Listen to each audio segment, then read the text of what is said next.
Vendredi 21 février 2020. Mesdames et messieurs, bienvenue encore une fois à ce nouveau rendez-vous du journal en français.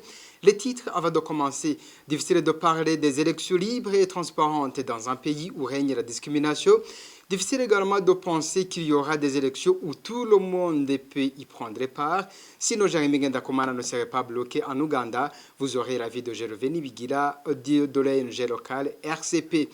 Le député Manchiganino aurait pris un grand risque, mais qui sauve en décrivant clairement la personne du président Pierre Nkurunziza, candidat au grade de guide suprême du patriotisme. C'est Désiré Hatungimana, rédacteur en chef de la radio Inzamba, que vous allez suivre dans ce journal. C'est la rencontre des présidents rwandais et l'Ouganda dans ce journal, dans le but de trouver la solution au conflit qui les oppose. Ils étaient avec ceux d'Angola et de la RDC. La réunion s'est déroulée à la frontière de Gatuna. Voilà pour les titres.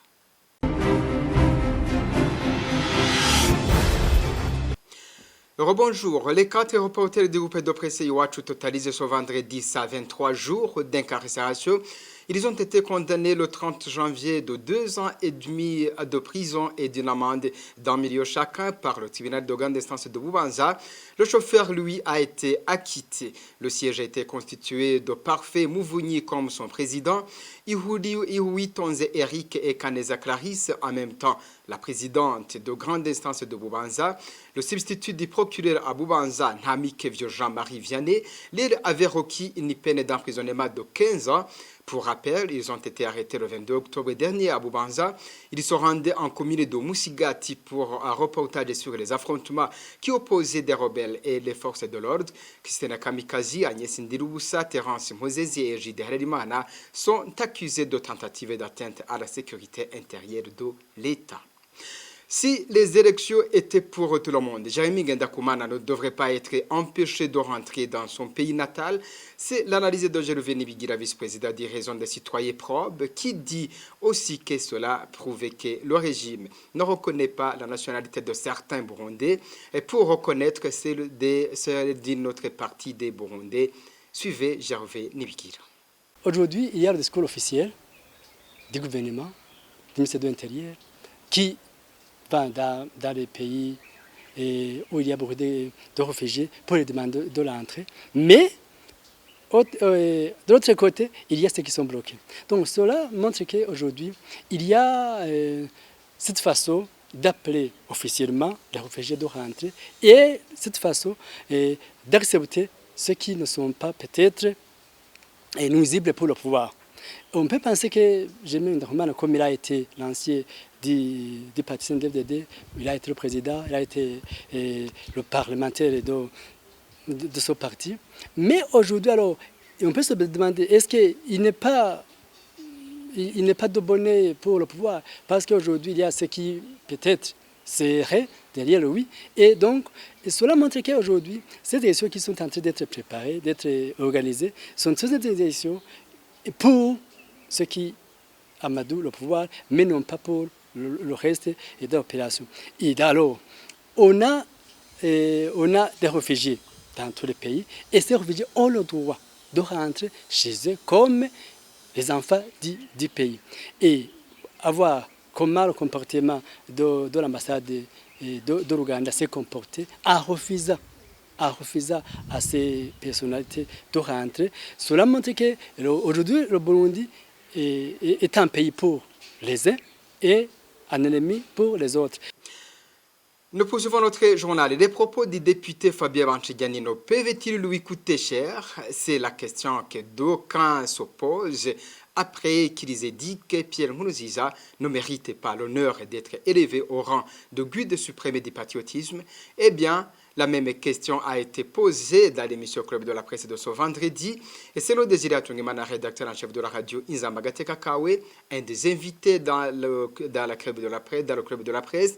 Le discours du député a pu lui coûter même la peau. Désiré Hatungimana était face à Franck Kazé dans le Club de la Presse. Il risque gros. Parce que c'est un pays, c'est un cadre où il ne faut pas critiquer le pouvoir.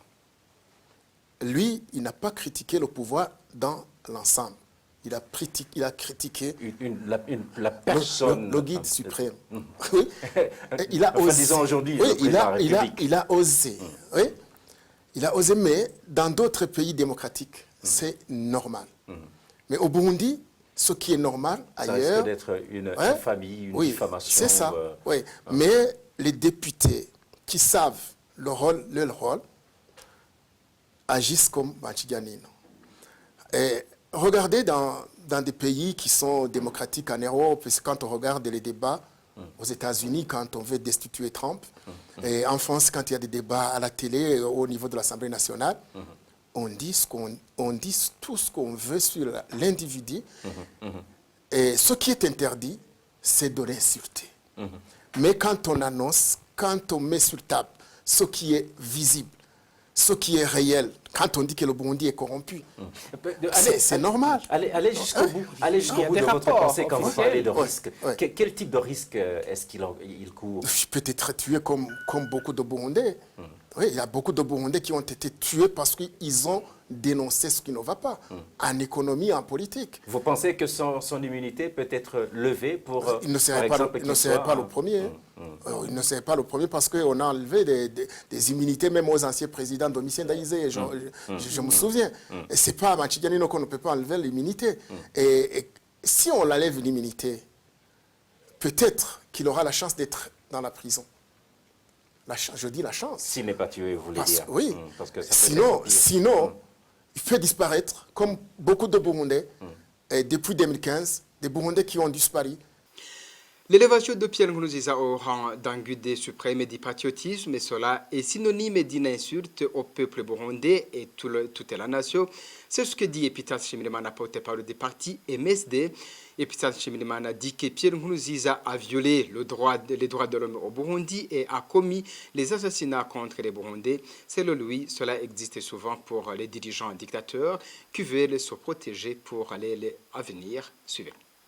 Kwita Petero Nkurunziza imboneza yamaho canke kumwita Élever Pierre Nkurunziza au rang d'un guide suprême du patriotisme ou lui décerner un prix d'une médaille, c'est un synonyme d'une insulte face au Burundi et à son peuple. En tout cas, l'homme qui mérite d'être réprimé, Nkurunziza ne peut pas venir en premier lieu aujourd'hui, ou même dans le temps passé, voyant la succession d'autres dirigeants. Autrement dit, c'est une personnalité qui mérite d'être oubliée pour que même les enfants qui naîtront ne le reconnaîtront jamais. Pierre Nkurunziza a été le premier à massacrer les Burundais. C'est celui le premier qui a violé les droits de l'homme au Burundi, jusqu'à niveau de l'ancien temps, où il y avait même la guerre au Burundi. Dans l'histoire des dirigeants, comme on le voit même dans le passé, et surtout les dirigeants dictateurs, à la fin de leur règne, ils cherchent comment leur nom ne puisse pas être oublié, ou ils se cherchent des moyens pour se protéger dans l'avenir. C'est une occasion de rappeler à Pierre Nkurunziza ainsi que d'autres qu'on a vus dans le passé, comme Hitler, Mobutu Yaya Jammeh et Idi Amin Dada. Ils ont fini mal. Leur fin a été mauvaise. Ce qu'il fait n'a pas de valeur. Qu'ils sachent que bientôt, il y aura un autre pouvoir qui rendra nul tout ce qu'ils lui ont fait. Ça serait alors une peine perdue.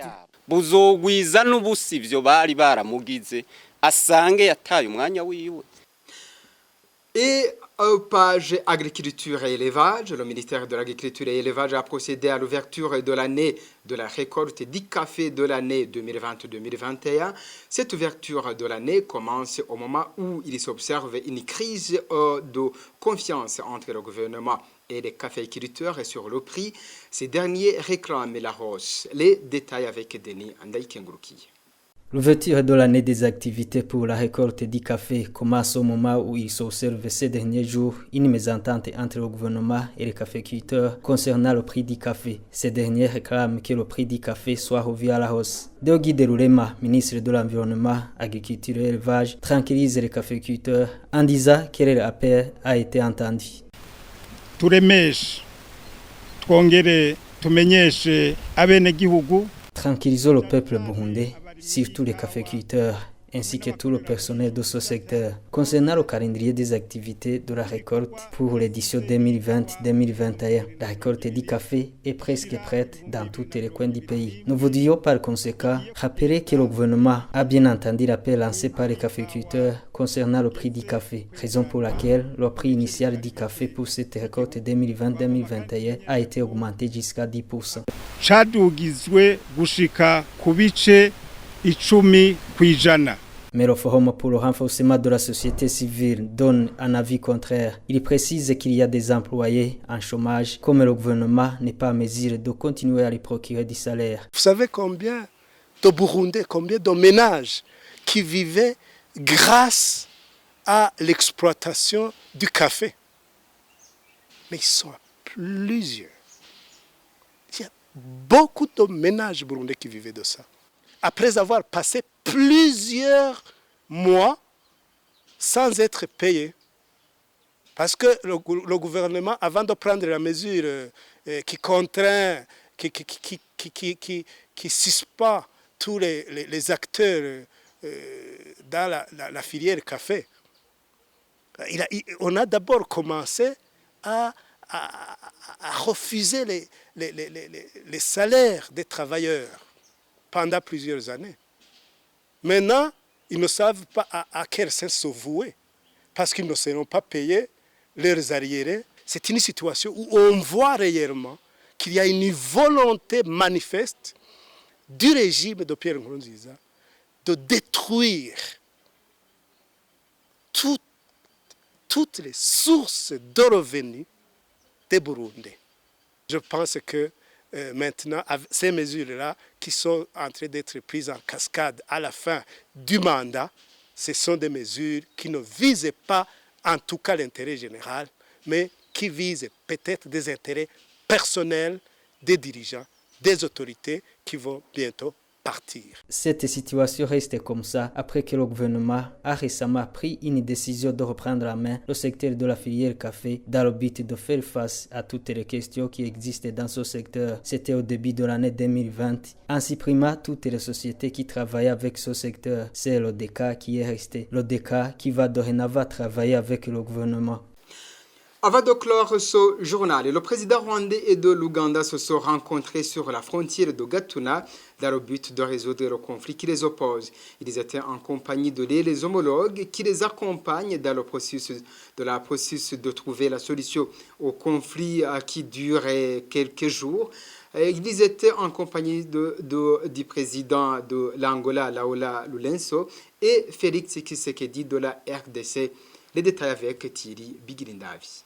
Les 4 chefs d'État, Joao Lourenço de l'Angola, Félix Tshisekedi de la RDC, Paul Kagame du Rwanda et Yoweri Kaguta Museveni de l'Ouganda se sont rencontrés ce vendredi 21 février à Gatuna, frontière rwando-ougandaise. À la fin de cette 4e quadripartite, la médiation a recommandé à l'Ouganda de suspendre tout soutien au mouvement rebelle qui vise à déstabiliser le Rwanda à partir de l'Ouganda. La médiation a aussi donné un délai de 30 jours à Kampala pour qu'il puisse rejoindre l'acte à la parole. Après cette période, l'Ouganda donnera un rapport à la commission ad hoc pour la mise en œuvre du processus de paix entre le Rwanda et l'Ouganda. 15 jours après, les 4 chefs d'État se rencontreront encore une fois à Gatuna pour une renormalisation des relations entre le Rwanda et l'Ouganda. Le président angolais Joao Lourenço et son homologue congolais Félix Antoine Tshisekedi Tshilombo donnent les bons offices depuis mai 2019 afin de normaliser les relations entre le Rwanda et l'Ouganda. La première rencontre a eu lieu en RDC au mois de mai 2019. C'est la rencontre du 2 février de cette année en Angola qui a recommandé aux 4 chefs d'État à se rencontrer ce vendredi 21 février à Gatuna. L'Ouganda accuse son voisin d'avoir fermé cette frontière de Gatuna, alors que le Rwanda accuse Kampala de soutenir le groupe rebelle qui cherche à perturber la sécurité au Rwanda, entre autres le RNC et l'Udurunana. Kigali accuse aussi Kampala d'emprisonner et de torturer les ressortissants rwandais qui se trouvent en Ouganda. Gatuna avait déjà abrité les négociations entre le Rwanda et l'Ouganda en 2002, après un conflit dû aux affrontements entre les armées des deux pays en 1999 à Kisangani en RDC. Voilà, c'est par cette actualité de l'étranger que j'en mets un peu final à ce journal et merci de nous avoir suivis. Au revoir et bon week-end, chef.